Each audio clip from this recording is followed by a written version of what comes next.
Vous savez, en temps normal, je suis une personne très réservée, timide. Souvent, les gens pensent que je suis extravagante, que par rapport à mon personnage, je suis de nature hautaine. Or que non, quand je joue, c'est plutôt pour libérer ce mal en moi, de pouvoir m'éclater.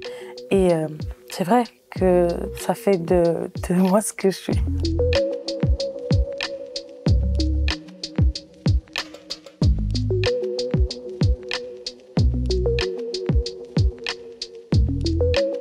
Alors, on est très heureux de t'accueillir aujourd'hui, Halima. Bienvenue à la maison, ça va? Merci Aïssa, je suis très contente de te revoir. Le plaisir est partagé. Alors, on va discuter un petit peu. Tu arrives à Paris il y a quelques jours. Tu as quitté le continent africain pour Paris, sûrement dans le cadre de ta promo. Tu vas nous en dire un petit peu plus dans un instant. Oui. Mais comment tu te sens à Paris? Ah, il fait froid quand même. Ouais? Ouais, mais ça va. J'ai d'abord fait Mayotte avant de venir ici. D'accord. Et là-bas, il faisait chaud. Tu vois, Mayotte, c'est une île paradisiaque. Pas trop donc, dépaysé tu vois. par rapport au continent? Oui, donc j'ai l'impression d'avoir reçu deux temps, tu vois, en même temps, mais ça va. Et sinon, au niveau de l'accueil, au niveau de... Est-ce que tu retrouves un petit peu d'Afrique à Paris ou c'est comment? Bien sûr, Paris, c'est un peu africain aussi. On est allé faire un tour, comment ça s'appelle? Château-Rouge? Château-Rouge. Ouais, Et puis, alors j'ai cru que j'étais dans les rues de Sandaga, quoi, tu vois? Carrément. Ça sentait le tiep partout. Et du coup, tu as fait ton shopping et tout, non? Tu dis? Tu as fait ton shopping? Oui, oui, oui. J'ai fait mon D'accord. shopping, ça va. Très bien. D'accord. Alors, tu es aussi ici dans le cadre de la promotion de ton actualité, c'est-à-dire ta participation à une nouvelle série, une série Canal+ originale, Le futur est à nous. Exact. Tu nous parles de cette nouvelle aventure? Oui, Le futur est à nous. C'est une série panafricaine qui ressemble un peu à la série Plus belle la vie parce que c'est une série qui continue. D'accord. Et dans la série, il y a plusieurs nationalités comme on retrouve les Ivoiriens, les Camerounais, les Congolais. Donc, c'était la première fois que je joue avec des acteurs étrangers et loin de chez moi. C'était une belle expérience. Où est-ce que vous avez tourné, à Abidjan? Oui, on a tourné à Abidjan. C'était une belle expérience pour moi et une nouvelle expérience. Ce qui est bien avec cette série, c'est que on a fini les tournages avant que ça ne soit diffusé. D'accord. C'est diffusé depuis le 15 août, il me semble. Oui. Sur Canal+, sur Canal+ Pop. Canal+ Pop, oui. C'est dommage parce qu'on ne retrouve pas ça sur les chaînes ici en France. Et quel a été l'accueil du public?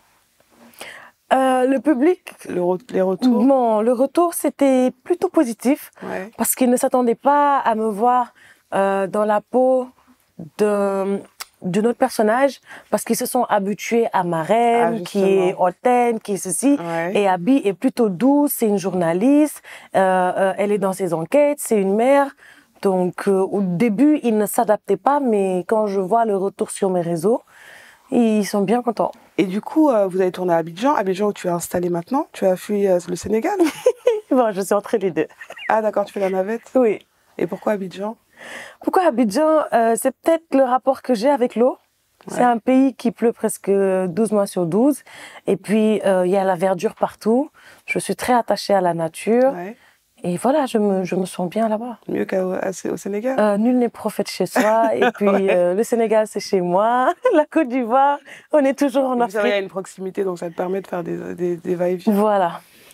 J'ai vu justement sur tes réseaux, et moi ce que j'aime beaucoup avec toi, quand on regarde ce que tu publies sur Internet, c'est que tu t'assumes, tu assumes qui tu es, et tu es vachement naturel. Dernièrement, j'ai vu une vidéo où tu es à une séance de make-up, oui. Et tu claques des mains, il y a l'avant, il y a l'après. Oui. Ça te dérange pas de faire ce genre de vidéo, et pourquoi tu as cette spontanéité que pour toi tu te dis ça me dérange pas de me montrer comme je suis le matin quand je me réveille, en fait? Ben oui, il faut qu'on rappelle aux gens que ce n'est pas une honte d'être naturel, ouais. D'avoir des formes, de perdre du poids. Il faut que les gens apprennent à sortir de leur zone de confort, et les réseaux sociaux, c'est un autre monde. tout le monde veut être parfait. Donc le jour où tu n'es pas... une femme sur laquelle les hommes fantasment. Donc du coup, le plus souvent, les femmes qui sont belles, elles vont toujours vouloir se montrer sur leur meilleur jour. Et toi, en fait, tu t'en fous de ça, on dirait. Oui, j'avoue que les femmes font beaucoup attention à leur esthétique. Et malheureusement, les hommes ont tellement l'habitude de voir les femmes parfaites que souvent, ils pensent qu'on est comme ça. Et moi, je veux rappeler aux gens que je suis un être humain. Il y a des jours, je me réveille, j'ai une allergie sur le visage ou que je n'ai pas forcément envie de porter du maquillage, mais ça reste moi. Si les gens sont attirés par ma personnalité et pas par mon image, c'est encore mieux. Et du coup, tu as ce côté cash. Tu es spontanée, c'est de nature, tu as toujours été comme ça ou et je pense que je tiens ça de ma mère, oui. Ouais. Oui. Et parle-nous justement de la personnalité de ta maman. Ma mère, elle est naturelle, elle est cash, elle est sans filtre. Donc souvent, je la trouvais brutale, mais c'est son personnage. Est-ce que ça t'a pas joué des tours dans la vie justement d'être trop spontanée comme ça? Est-ce que ça t'a pas de jouer de rôle, de mauvais tours dans la vie, d'être trop spontanée? Souvent, certaines personnes peuvent vous trouver de trop. C'est qu'ils font attention à leur image, à ce qu'ils disent, tu vois. Moi, j'aimerais être avec des gens sans filtre, pouvoir parler avec des gens sans pour autant calculer ce que je dis. C'est vrai que parfois, je peux heurter les gens, mais voilà, c'est... Surtout dans un pays comme le Sénégal où il y a beaucoup de tabous autour de ce que doit dire, comment doit se comporter une femme. Oui, et surtout dans un pays où la femme devrait être totalement parfaite, devrait avoir une éducation de mère, d'épouse, de femme élégante. Oui, c'est vrai. Dernièrement, il y a quelques mois, il y a une vidéo que tu as publiée sur tes réseaux qui a fait beaucoup parler. Certains ont supposé des troubles mentaux, d'autres ont parlé d'addiction, d'autres ont parlé de mysticisme, maraboutage et consorts, on connaît. Est-ce que... moi, quand j'ai vu la vidéo, je me suis dit, c'est un SOS en fait qu'elle nous lance, Halima. Oui, ouais, c'était exactement ça. J'en étais arrivée à un stade où je n'en pouvais plus. J'ai fait une grosse dépression.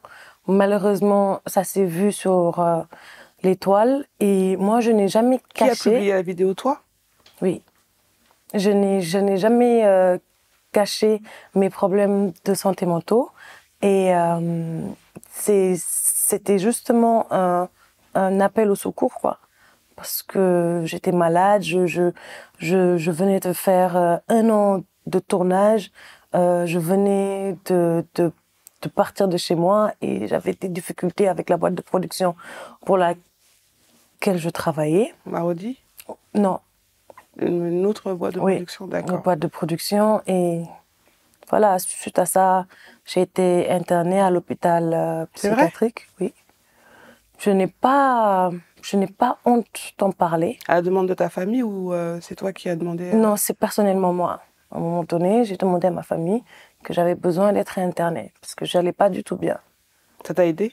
Oui, au Sénégal, voir un psy ou parler des problèmes de santé mentale, c'est une maladie de blanc parce que chez nous, on nous apprend à être fort, à ne pas avoir des émotions. À attacher son cœur. À attacher son cœur, à tout le temps afficher un sourire, or que on est des êtres humains à un moment donné. Ça ne va pas.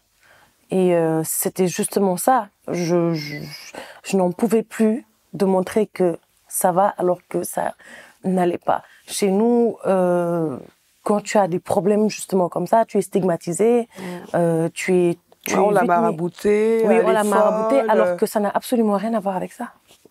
Et ça va mieux maintenant? Oui, je vais très très bien. Je continue à avoir un psychologue et je vais bien.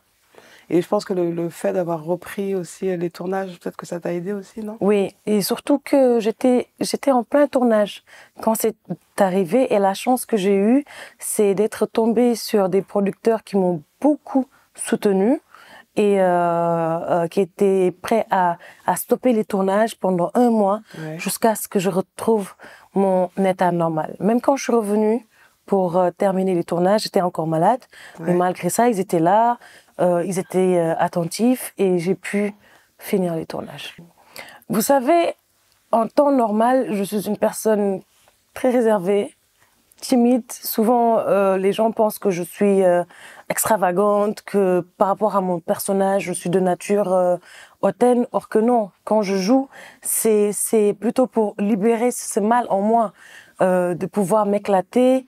Et c'est vrai que ça fait de moi ce que je suis. Il doit y avoir beaucoup de jalousie des femmes. On se connaît entre nous. C'est pas évident, vraiment. La popularité, moi, j'étais pas prête à être une star. J'ai toujours voulu être une artiste, mais pas une star. Et dès l'instant où tu es sur les feux de projecteur, voilà, tu as tous les regards sur toi. Tu as tous les regards. Tout le monde surveille ce que tu fais. Tout le monde surveille ce que tu fais. Tu dois avoir une vie parfaite. Et à un moment donné, je n'en pouvais plus. Ça faisait 3 ans que je carburais, je ne me reposais pas. Et voilà, c'est parti en burn-out. Comment on fait pour éviter justement ce dédoublement de personnalité? Est-ce que ce personnage te suivait après aussi dans ta vie privée? Ça m'a tellement suivi qu'à un moment donné, je n'en pouvais plus. Parce que j'avais l'impression de décevoir les gens quand je venais en tant que Halima. D'accord. Tu vois, donc après les tournages, moi, je déposais le personnage de Marème comme un médecin qui enlève sa blouse. Et dans la rue, les gens s'attendaient toujours à ce que je me comporte comme Marème, parce que vu qu'ils avaient l'habitude de me voir 2 fois dans la semaine dans leur salon, sur l'écran, donc ils pensaient que j'avais vraiment une relation, que je devais avoir une relation avec eux. Alors qu'en temps normal, je suis timide, je ne parle pas, et je suis très bègue. Je sais pas si mais là, tu bégayes pas, bizarrement. Mais parce que je suis à l'aise avec toi. Non, mais c'est génial. Je suis très, très bègue et ça, c'est dû à ma timidité. Ah, ça revient là, du coup. Donc, quand les gens me parlaient et qu'ils sentaient ce bègue, ah ouais, mais non, mais pourquoi tu fais exprès pourquoi? Et voilà, ça m'a. En fait, c'est quand tu te sens pas bien que tu bégayes. Oui. C'est quand t'es pas bien. Oui. Sur les réseaux sociaux, j'ai été taxée que j'influençais les femmes à être des mœurs légères, que j'ai ramené la mode d'être maîtresse, que toutes les femmes voulaient devenir finalement maîtresses. Donc, à la base, le message, c'était pas ça. Le message, c'était de montrer une femme qui avait toutes ses valeurs, qui avait un bon travail, tout, mais qui n'arrivait pas à vraiment trouver l'homme de sa vie. Et c'est par défi que Cher a vraiment voulu faire de Marème sa maîtresse. Donc c'était ça le message, mais ça s'est vu autrement et c'est vrai que j'en ai souffert. Et pourquoi on regarde pas le côté des hommes aussi? Parce que du coup, celui qui trompe sa femme, c'est Cher. Ben, souvent, c'est les femmes qui prennent, non? Et du coup, je t'ai vu sur un plateau de télé au Sénégal où tu parlais justement de ta santé mentale et tu expliquais que tu avais été marquée par du harcèlement à l'école en raison de ton bégaiement et que c'était important pour toi de lutter contre le harcèlement en milieu scolaire et le harcèlement en général. Tu nous en parles un petit peu? Et surtout en milieu scolaire, parce que moi, quand je suis partie à l'école... Au Sénégal? Oui. Je savais pas que le bec était un handicap. Je savais juste que quand j'étais petite à la maison, on m'aidait à finir mes phrases voilà, mes frères et sœurs, ils m'aidaient à finir mes phrases. Voilà, donc je savais pas que c'était un handicap. Arrivé à l'école, quand on a commencé à se moquer de moi et que les profs m'ont stigmatisée à cause de ça, c'est devenu un cauchemar pour moi. Donc, je n'arrivais même plus à me concentrer en classe. Et non seulement j'étais stigmatisée par les profs, mais harcelée par les élèves. Donc, à un moment donné, ça a créé beaucoup de troubles en moi, des envies suicidaires. Tous les jours, je me réveillais et la seule chose que j'avais en tête, c'est je suis bègue et dyslexique. Parce que être bègue ne veut pas forcément dire être nul. Ouais. Il y a des bègues qui sont médecins, qui sont avocats, juges, mais moi, ça a créé une dyslexique en moi. Je ne pouvais pas me concentrer à l'école. Toute ma vie tournait autour de mon bègue. Quand j'allais au marché, quand j'allais à la boutique, tous les jours, je vivais le cauchemar d'être bègue. Ça ne s'arrêtait que quand je dormais et je priais tous les soirs de ne pas me réveiller le matin. Ça t'a pas empêché de devenir actrice, Halima? Non, parce que justement, moi, l'art m'a beaucoup aidée. C'est grâce à l'art que j'ai pu me libérer. Au début, moi, je voulais faire plein de choses. Je voulais être chanteuse, danseuse, je voulais faire de la peinture, je voulais faire de l'acting. Malheureusement, au Sénégal, on n'a pas des écoles artistiques. Et même dans le programme à l'école... Aujourd'hui, il y en a quand même, non? On avait l'école des beaux-arts, mais ça n'existe plus. Et même à l'école, il n'y avait pas d'activité artistique ou bien même jardinerie ou autre. C'était juste soit les maths, les leçons et autres. Donc, je disais tout le temps aux profs que dans une classe, on peut avoir 40 élèves, mais on ne peut pas avoir 40 présidents, 40 médecins ou autres. Il y a forcément, chaque enfant a forcément envie de faire un truc. Et au Sénégal, c'est justement le problème. On ne prête pas attention aux enfants. On les écoute pas. C'est les parents qui décident pour les enfants. Et c'est peut-être à l'âge adulte qu'on découvre d'autres loisirs, d'autres choses qu'on a envie de faire. Je disais tout le temps à ma mère, si tu m'avais inscrite à l'école des beaux-arts depuis bas âge, j'aurais pu être loin. Et à quel moment, justement, tu découvres que tu as une passion pour l'art, la culture et quel a été le déclic? Moi, je l'ai découvert à l'âge de 8 ans déjà. Dès qu'on a commencé à me stigmatiser à l'école à cause de mon bègue, voilà, j'ai dit à ma mère que je ne voulais plus aller à l'école. Je voulais être chanteuse, danseuse et bien sûr, c'est pas des métiers pris au sérieux chez nous. Donc, j'ai été forcée d'aller à l'école jusqu'à 15 ans. Et pendant tout mon processus, j'ai dû redoubler 2 ou 3 fois. Et arrivé en classe de 5e, j'avais 15 ans. J'étais la plus vieille de la classe. Et on me le faisait tellement remarquer qu'un jour, un des profs a pincé mes seins pour me rappeler que j'étais vieille. Carrément. D'accord. Et voilà, c'était une agression sexuelle. Et je suis arrivée à la maison, j'ai dit à ma mère, je ne vais plus à l'école.